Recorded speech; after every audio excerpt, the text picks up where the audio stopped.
No crecí pensando que la cabaña fuera rara. Era como esos lugares que las familias tienen por ninguna razón, un resto de algún pariente lejano que se murió antes de que yo naciera.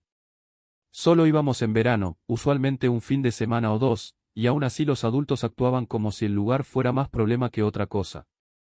Mi papá siempre se quejaba de que el camino se lavaba y las tuberías se congelaban cada invierno, y mi mamá decía que el lago estaba muy frío como para nadar. Yo asumía que no les gustaba mucho la naturaleza, o tal vez estaban cansados del mantenimiento, porque cada septiembre empacaban todo con una tensión silenciosa que se sentía fuera de lugar en el aire fresco. Siempre se iban en la primera semana del mes. Sin excepciones. De niño, yo pensaba que era porque empezaba la escuela, pero incluso entonces mis papás parecían más ansiosos que ocupados, como si el calendario mismo se estuviera convirtiendo en algo con dientes. La cabaña estaba en el lado norte del lago, el más cercano a nuestra casa. No voy a poner el nombre del lago en este post, escondida detrás de una cortina de pinos que se tragaba la mayor parte de la luz. El agua ahí era más oscura que el resto del lago, casi negra incluso en días soleados, y más fría que cualquier agua dulce en la que hubiera entrado. Incluso en julio, tenía este frío profundo que me sorprendía cada vez que la dejaba tocar mis tobillos. Mi papá solía bromear con que el lago era alimentado por el refrigerador más viejo del mundo, pero nunca se reía después de decirlo. Solo miraba su reloj y me decía que me quedara donde pudiera verme, lo que me molestaba en ese entonces porque nunca había nada cerca. El lugar era demasiado remoto para otras familias, demasiado incómodo para los turistas y demasiado silencioso para cualquiera que no creciera amando el silencio. Mi tío solía venir con nosotros cuando yo era chico, antes de que dejara de aparecer. No era el tipo de tío divertido que traía regalos o jugaba, pero era el tipo de adulto que hacía que el mundo se sintiera más grande. Tenía esta forma de mirar el lago como si estuviera esperando algo, e incluso cuando yo no lo entendía, podía decir que veía más que el resto de nosotros. Me enseñó a hacer nudos de pesca y a leer el clima observando la línea de árboles, y siempre caminaba hacia el agua al anochecer, sin importar lo cansado que estuviera. Lo seguí unas cuantas veces, pero nunca me dejó pasar los primeros tablones del muelle. Se quedaba en la orilla mirando el agua durante mucho tiempo, luego regresaba sin decir lo que veía. No me di cuenta de que se estaba saliendo de nuestras vidas hasta que un año simplemente no vino a la cabaña con nosotros. Mi papá dijo que estaba ocupado con el trabajo. Al año siguiente dijo que se había mudado. Después de eso, mis papás no dijeron mucho. No pensé en él por mucho tiempo. La vida tiene una forma de empujar los viejos recuerdos a la parte de tu mente que se siente como un sueño que a medias recuerdas. Fui a la escuela, empecé a trabajar, me mudé y solo visitaba a mis papás cuando tenía que hacerlo. La cabaña empezó a aparecer cada vez menos, y no había estado ahí desde que tenía 15 años.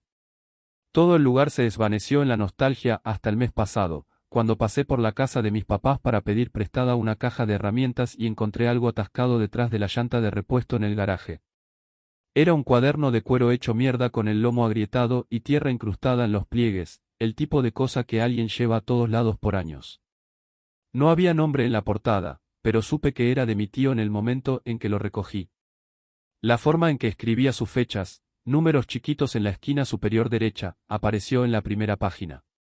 La primera entrada era de hace 12 años, aunque el papel parecía mucho más viejo. Las entradas empezaron normales. Notas sobre el clima, observaciones sobre los árboles, quejas sobre ratones masticando cajas de despensa. Había bocetos del plano de la cabaña y medidas escritas a lo largo de las paredes, lo que me pareció raro porque nunca había mencionado hacer reparaciones ahí. Pero las entradas dieron un giro en algún momento de la segunda semana de septiembre de ese mismo año. Su letra se hizo más apretada, las líneas más apretadas como si no quisiera derramar tinta fuera de los márgenes. Escribió sobre escuchar ruidos debajo de la cabaña por la noche, sonidos suaves de arrastre como si algo pesado estuviera siendo jalado por la tierra. Describió encontrar huellas mojadas en el porche antes del amanecer, huellas que insistió que no eran humanas. Para la cuarta semana, las entradas eran solo fragmentos cortos que parecían más advertencias que entradas de diario. La niebla rodó demasiado temprano esta noche.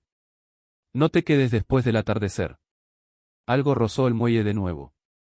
No vengas aquí después de septiembre. Conoce nuestra sangre. La última entrada se detuvo a la mitad de la frase. Estaba fechada el 3 de octubre, hace exactamente 12 años.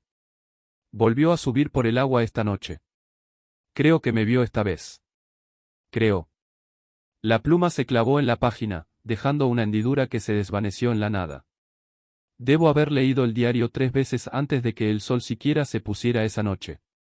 Cada vez se llevaba una parte de la versión de mi tío que recordaba, reemplazando al hombre tranquilo con un extraño que no reconocía. No les dije a mis papás lo que encontré porque sabía que me lo quitarían, y no podía explicar por qué, pero sentía que perder ese diario sería peor que cualquier cosa que encontrara dentro. Apenas dormí esa noche, y cuando lo hice, mis sueños estaban llenos de agua fría y algo moviéndose debajo de ella. Por la mañana ya había tomado una decisión. Tomé el diario, empaqué una maleta y me subí a mi coche. Me dije a mí mismo que iba a la cabaña porque necesitaba cerrar un ciclo, porque quería respuestas sobre un hombre que no había visto en años, pero la verdad era más simple. Algo andaba mal ahí, y no podía sacudirme la sensación de que si no iba ahora, nunca entendería por qué mi familia abandonaba ese lugar cada otoño o por qué mi tío seguía volviendo. Conduje la mayor parte del día, tomando los caminos familiares que no había visto desde que era adolescente. Los árboles se hicieron más gruesos cuanto más me adentraba, sus ramas entrelazándose por encima hasta que la luz del sol se rompió en finos rayos que seguían al coche como dedos buscando. No me di cuenta de lo aislado que era el área hasta que revisé mi teléfono y vi que no había servicio por casi 20 millas. La cabaña apareció sobre una elevación en el camino de tierra, luciendo más pequeña y vieja de lo que recordaba. La madera era gris y el techo se hundía ligeramente en una esquina, pero las ventanas estaban intactas y los escalones delanteros no se veían podridos. Aparqué junto al viejo tocón donde mi tío solía cortar leña y salí lentamente, esperando que el aire se sintiera fresco o familiar. En cambio, traía un frío inesperado que se aferraba a mi piel a pesar de que todavía era principios de otoño. Los árboles parecían demasiado quietos, como si estuvieran escuchando, y el lago detrás de la cabaña estaba silencioso de una manera que se sentía deliberada. Caminé hacia el porche con la incómoda sensación de que algo me había estado esperando. Tan pronto como pisé la madera, supe que alguien había estado ahí recientemente. Las tablas estaban húmedas, no por la lluvia sino por algo que goteaba. Un tenue rastro de humedad conducía desde la esquina del porche hacia la puerta, secándose en vetas pálidas que parecían demasiado estrechas para ser huellas pero demasiado erráticas para ser algo natural. La puerta no estaba cerrada con llave. Cuando la empujé para abrirla, las bisagras emitieron un gemido silencioso que resonó un poco demasiado en el aire quieto. Adentro, la cabaña olía a humo y cedro viejo. El polvo cubría la mayoría de las superficies, pero no de manera uniforme. Alguien había despejado la mesa en el centro de la habitación, donde una linterna estaba junto a una pila de mantas dobladas. Una taza con residuos oscuros secos en el fondo estaba junto al fregadero, como si alguien hubiera bebido de ella no hace mucho. La vista me inquietó de una manera que no podía explicar. El lugar debería haberse sentido reconfortante después de tantos años, pero en cambio daba la impresión de una casa conteniendo la respiración. Dejé mi maleta y caminé por cada habitación lentamente, tratando de encontrar alguna señal de mi tío. El dormitorio parecía intacto, excepto por la colcha, que había sido retirada como si alguien hubiera dormido ahí recientemente. En el baño, una toalla con rayas descoloridas colgaba sobre la puerta, todavía ligeramente húmeda. La única habitación que se veía exactamente como la recordaba era el pequeño armario de almacenamiento cerca de la parte trasera, donde mi papá guardaba herramientas y equipo de pesca. Todo lo demás se sentía como si se hubiera vivido recientemente, excepto que nadie debería haber estado aquí. Cuando volví a entrar en la habitación principal, noté algo que me había perdido antes. En el suelo, cerca de la estufa de leña, se habían dibujado formas tenues en las tablas del suelo con un material gris opaco. Las marcas eran circulares y entrelazadas, casi como runas pero más caóticas, como si alguien hubiera intentado copiar algo que apenas entendía. Cubrían una pequeña sección del suelo, casi como un límite o un sello. Me arrodillé para mirar más de cerca y vi que el material era ceniza mezclada con algo más oscuro. Había manchas cerca de los bordes, como si la persona que las dibujó lo hubiera hecho a toda prisa o con las manos temblorosas. Extendí la mano para tocar las marcas, pero un crujido repentino detrás de mí me hizo retroceder bruscamente. Me di la vuelta, esperando un animal o tal vez una tabla suelta que se asentara por su propio peso. En cambio, una forma estaba en la puerta, alta, más delgada de lo que recordaba, con los hombros ligeramente encorvados. Por un momento no pude moverme. La linterna sobre la mesa proyectaba la luz justa para revelar el contorno de un hombre, su cabello más largo y con mechones grises, su ropa aferrándose a él como si hubiera salido del agua. Me miraba con ojos que parecían demasiado cansados para sorprenderse. Mi tío dijo mi nombre como si no estuviera seguro de que fuera real. Por un segundo pensé que lo estaba soñando, arrastrando un viejo recuerdo a la puerta porque quería respuestas con demasiadas ganas. Se veía más delgado de lo que recordaba, casi demacrado, su ropa aferrándose a él con la pesada caída de la tela que había sido empapada y secada demasiadas veces.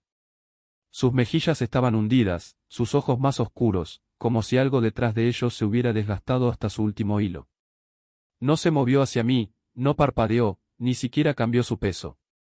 Simplemente se quedó ahí con la postura de alguien que había olvidado cómo compartir espacio con otra persona. La luz de la linterna temblaba ligeramente, proyectando un brillo sobre su cabello, y me di cuenta de que partes de él estaban rígidas por la escarcha o la sal o algo que hacía que los mechones se agruparan como algas marinas arrastradas a la orilla. Dije su nombre antes de que siquiera quisiera, la palabra saliendo de mí con una conmoción que me hizo tensar la garganta, pero se estremeció como si el sonido doliera. No parecía enojado ni sorprendido, solo frágil, como si temiera que el momento se rompiera si lo reconocía demasiado rápido.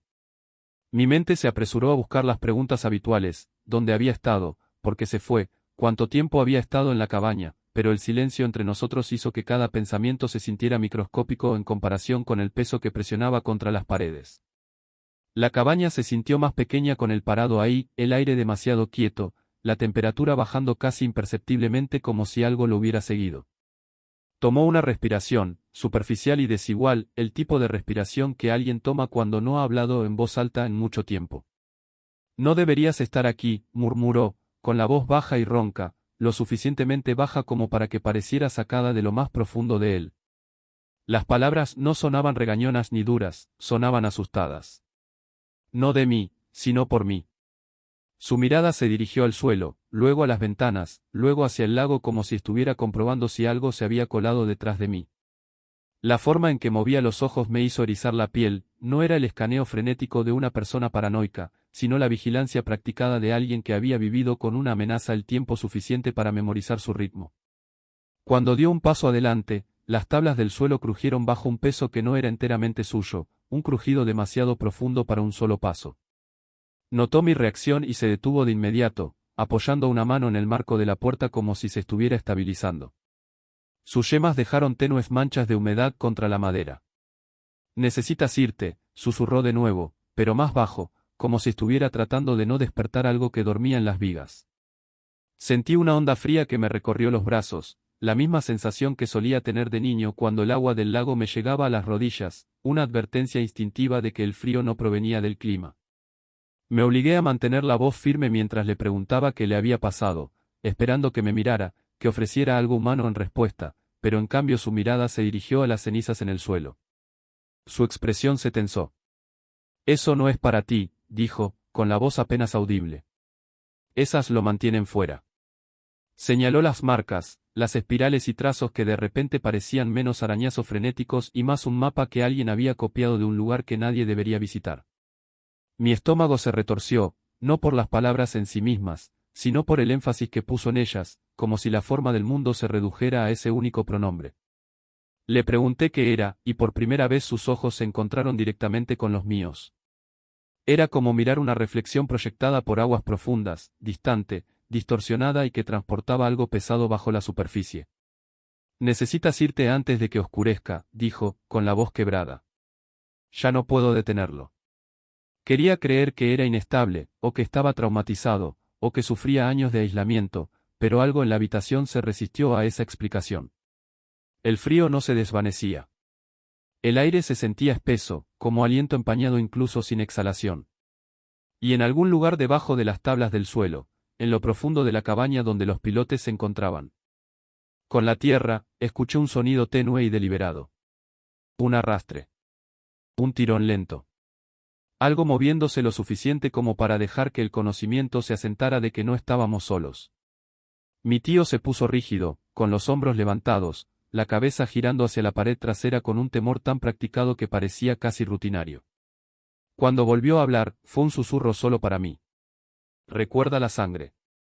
Se movió entonces, no hacia mí, sino a mi lado, dirigiéndose hacia la puerta con una urgencia coja que hizo que el miedo se anudara en mi estómago.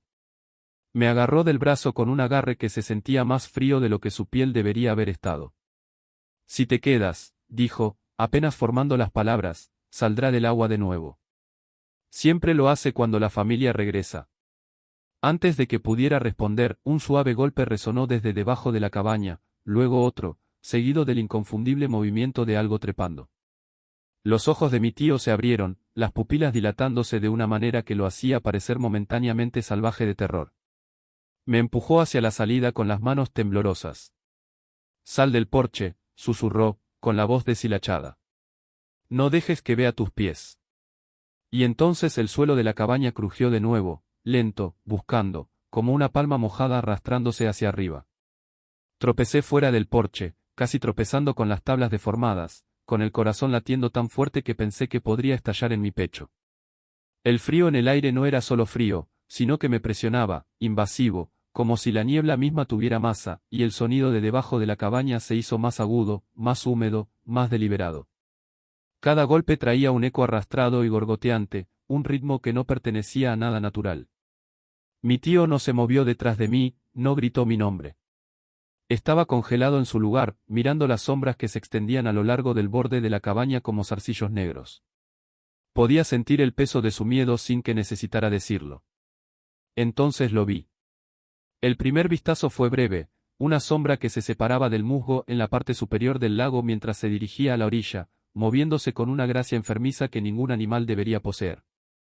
Sus piernas se doblaban en ángulos imposibles, delgadas y angulares como los ciervos que había perseguido en los sueños de la infancia, pero las extremidades eran demasiado largas, demasiado torcidas. No corría, acechaba, fluido y paciente, pisando la tierra húmeda como si la tierra misma cediera a su peso. Intenté gritar, pero mi voz se atascó en mi garganta, y todo lo que pude hacer fue congelarme y verlo acercarse a la esquina de la cabaña. Su cabeza se levantó, brillando húmeda e irreconocible, y el tenue brillo de los dientes atrapó la poca luz que se derramaba de la cabaña. Mi estómago se revolvió violentamente. La forma de su cuerpo estaba parcialmente sumergida en la niebla, parcialmente visible, músculos y tendones latiendo antinaturalmente, escamosos o resbaladizos como si hubiera emergido del lago mismo. Mi tío finalmente se movió, una retirada rígida y arrastrada hacia la línea de árboles detrás de nosotros. Me agarró del brazo de nuevo, arrastrándome hacia atrás, murmurando fragmentos que no podía analizar, una letanía de advertencias que entraban y salían de la coherencia. No pises el agua, nunca dejes que te vea, la niebla, sigue las huellas. Su respiración se entrecortaba con cada palabra. Apenas registré el significado antes de que una bofetada húmeda contra el porche me hiciera girar. La criatura había llegado a las tablas. Sus extremidades eran grotescamente largas, garras, o algo parecido a garras, arañaban las tablas desgastadas. La madera gimió bajo su tacto, pequeños trozos se desprendieron con un sonido húmedo y succionador. Sentí la vibración a través de mis pies, a través de mis huesos, y una ola fría de náuseas me invadió. El aire se espesó a nuestro alrededor y la niebla se arremolinó antinaturalmente, casi como si la criatura estuviera tirando de ella como una capa, atrayéndola más cerca para esconderse. El rostro de mi tío se torció de terror y por un instante fugaz pensé que podría decir alguna advertencia final, pero el sonido nunca se formó. La criatura hizo una pausa, con la cabeza ladeada, las mandíbulas separándose ligeramente para revelar dientes que brillaban de una manera tenue y enfermiza, demasiado irregulares, demasiado numerosos para ser normales. Hizo un sonido entonces, un silbido húmedo y gorgoteante que parecía vibrar a través de la cabaña, a través de los árboles, a través de mí. Mi pecho se apretó y sentí que mis rodillas se debilitaban. «Corre», jadeó mi tío, finalmente, con la voz en carne viva. Me empujó con más fuerza hacia la línea de árboles, obligándome a tropezar por un terreno irregular, lejos del porche. En el momento en que salí de la cabaña, el golpeo bajo los pies cesó. La niebla rodó hacia afuera, separándose lo suficiente como para dejarme ver la oscura figura retirándose hacia la niebla, deslizándose sobre la yerba húmeda como si no tuviera peso alguno. El aire se mantuvo frío, demasiado frío, y el silencio que siguió fue antinatural, espesado por la anticipación. No me atreví a mirar atrás.